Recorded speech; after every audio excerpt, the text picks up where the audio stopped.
Hello दोस्तों, आज हम शुरू करने जा रहे हैं समास। ठीक है। हमारा जो टॉपिक है, आज का विषय है समास। समास को कंपाउंड भी कहा जाता है। समास का शाब्दिक अर्थ है संक्षेप। समास प्रक्रिया में शब्दों का संक्षिप्तीकरण किया जाता है।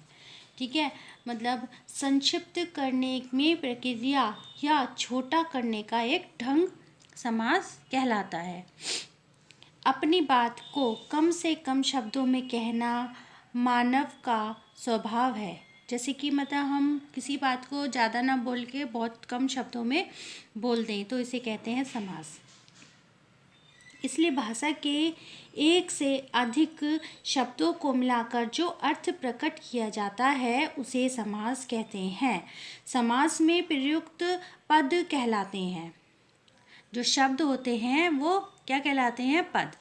ठीक। अब आते हैं समास। दो अथवा दो से अधिक शब्दों से मिलकर बने हुए सार्थक शब्द को समास कहते हैं। समस्त पद, समासिक पद, ये क्या होता है? समास के नियमों से बना शब्द समस्त पद या समासिक पद शब्द कहलाता है। ठीक।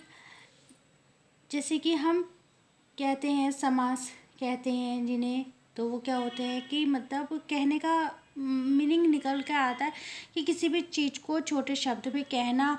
फिर उसको हम अभी इसमें ये भी देखा जाता है कि ये कौन सा समास है, कितने प्रकार के समास होते हैं, हमारे समास के कितने भेद हैं, वो सब भी इसमें आएगा। अभी उसी से ही हमारा पता चलता है। ठीक, कि कौन सा समास है उसे तोड़ के पता करा जाता है कि इसमें कितने मतलब कि किसे तोड़ा जा सकता है, किसे नहीं तोड़ा जा सकता। ये कौन सा पूर्व पद है, उत्तर पद है, समास है, तत्पुरुष समास है, कर्मधारय समास है, ये इस टाइप के अव्ययी भाव समास है। जो जितने भी समास होते हैं वो सारे इसमें आते हैं। ठीक। इनका एक पूरा रूल होता है जिसको हमें अच्छे से समझना पड़ता है, तभी हम इसको समझ पाते हैं। अब समास विग्रह। समास विग्रह क्या कहलाता है? समस्त पद के सभी पदों को अलग अलग किए जाने की प्रक्रिया क्या कहलाती है? समास विग्रह कहलाती है। विग्रह का मतलब अलग करना। जैसे नील कमल, नील कमल का विग्रह होता है नीला है जो कमल। ठीक। तथा चौराहा का विग्रह करे, उसे अलग करे तो चार राहों का समूह। तो इस टाइप से हमारे ये समास बनता है। समास रचना में प्रायः दो पद होते हैं। ठीक। अब उसके बाद आते हैं हमारे समास का क्या आता है? भेद। समास के कितने भेद होते हैं? समास के 6 भेद होते हैं। नंबर 1 अव्ययी भाव समास, तत्पुरुष समास, कर्मधारय समास, द्विगु समास, द्वंद्व समास, बहुव्रीहि समास। ठीक। ये इस टाइप के हमारे आते हैं। इनको समझने की भी एक ट्रिक होती है, वो ट्रिक भी मैं आपको बहुत अच्छे से बता दूंगी कि जिससे हम इजीली समझ पाते हैं कि कौन सा समास हमारा कहाँ आ रहा है। तो पदों की प्रधानता के आधार पर वर्गीकरण।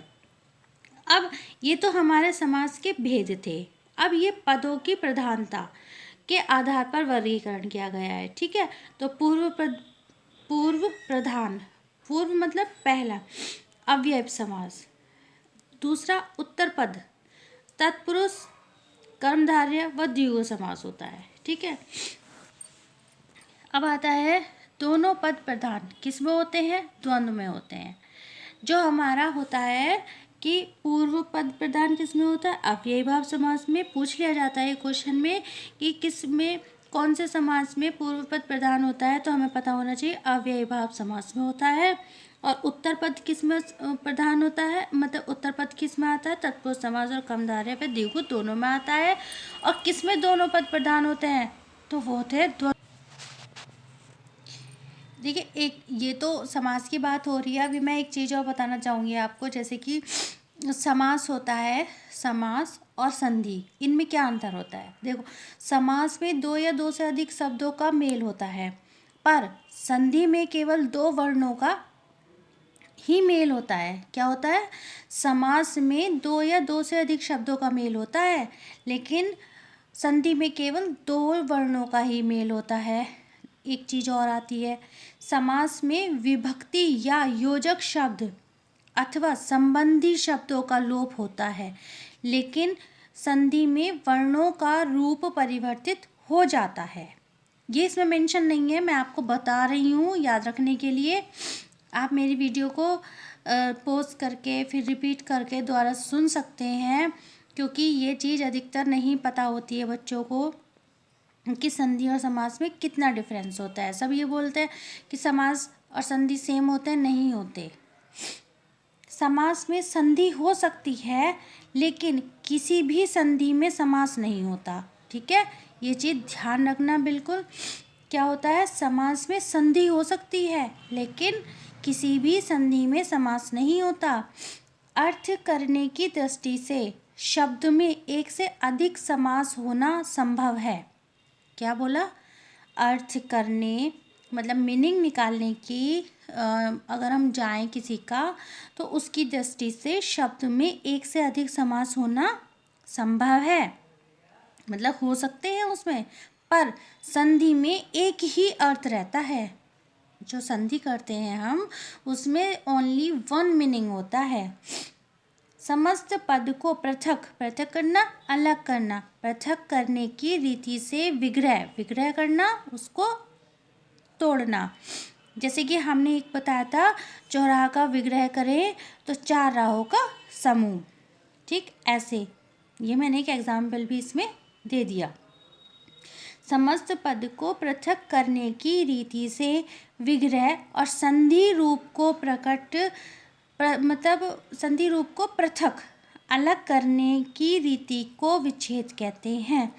जब हम समस्त पद को अलग करते हैं तो उसकी रीति क्या कहलाती है, विग्रह कहलाती है। ये क्वेश्चन भी बन सकता है।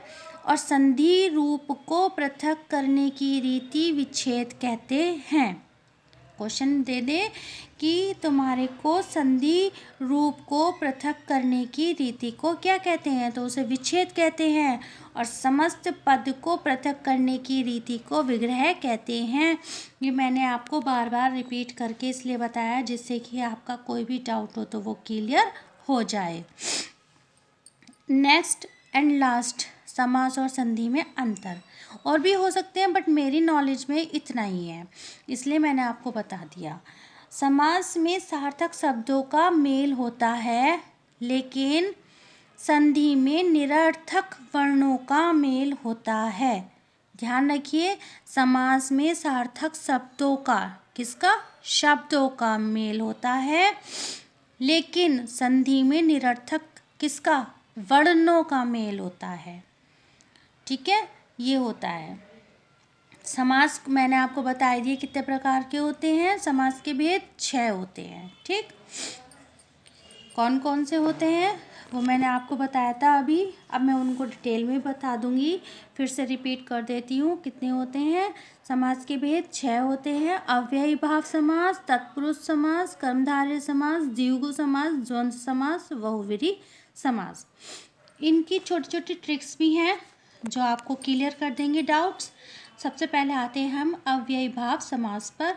जिस समास का पहला पद, मतलब जो फर्स्ट पद है, पूर्व पद भी बोलते हैं उसको, वो अव्यय तथा प्रधान हो, उसे अव्ययी भाव समास कहते हैं। इसकी पहचान होती है जैसे कि प्रतिदिन, तो प्रति में दिन जोड़ दो तो प्रतिदिन बन जाता है, और दिन में प्रति लगा दो तो वो प्रतिदिन बन जाता है। मतलब इसमें क्या यूज़ होते हैं, उपसर्ग यूज़ होते हैं।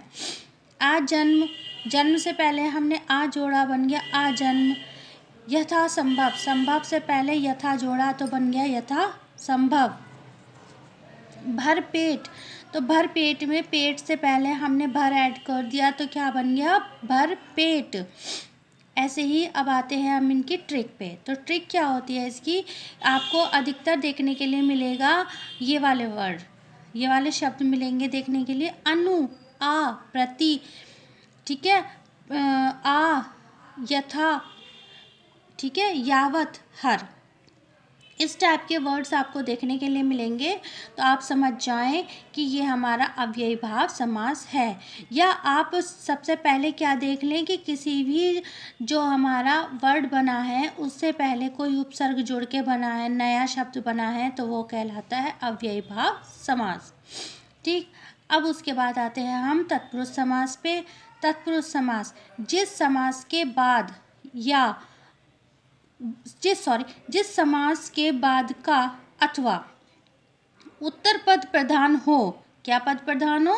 उत्तर पद प्रधान हो, तथा दोनों पदों के बीच कारक चिन्ह, जो कारक चिन्ह होता है वो लुप्त हो जाता है, उसे तत्पुरुष समास कहा जाता है। जैसे राजा का कुमार, तो आपको क्या मिल के आएगा? राजकुमार। तो राजकुमार कौन होता है? राजा का बेटा ही तो होता है। तो अब हम इसको विग्रह करके देखेंगे तो राजा का कुमार बनता है। ठीक है। धर्म ग्रंथ, तो धर्म किसका ग्रंथ होता है? धर्मों का ही तो ग्रंथ होता है, तो धर्म का ग्रंथ। तो इसमें कायर पुरुष, का पुरुष लिख के आए, का पुरुष, तो समझ जाए तत्पुरुष समास है। काय, तो इसका मीनिंग निकलता है कायर पुरुष। ठीक है, तो ये चीज़ होती है हमारे तत्पुरुष समास में। अब तत्पुरुष समास के कितने भेद होते हैं? 6 भेद होते हैं।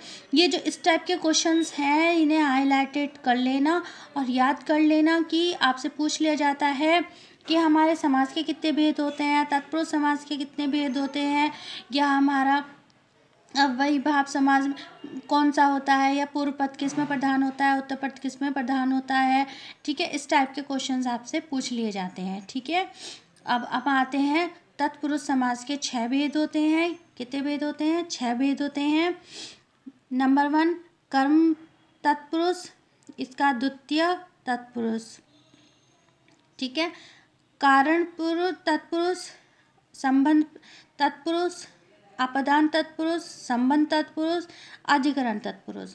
तो इसके लिए हमें वो भी याद करना पड़ेगा कर्ता निकर्म को इस टाइप से। तो मैं पहले आपको वो क्लियर कराऊंगी, फिर उसके बाद मैं आपको ये चीज़ बताऊंगी। ठीक है, अपदान क्या होता है, संबंध क्या होता है, अधिकरण क्या होता है, ठीक है, कर्ता क्या होता है, कर्म क्या होता है, ये मैं आपको नेक्स्ट वीडियो में पूरा बताने वाली हूँ। सिर्फ हाँ एक चीज़ बताऊंगी कि बहुत छोटी सी इसकी ट्रिक होती है अपदान की, किसी चीज़ से अलग होना क्या कहलाता है? अपदान। जैसे कि पेड़ से पत्ता गिरा तो अलगाव वाली स्थिति आई, तो मतलब ठीक समझ जाइए।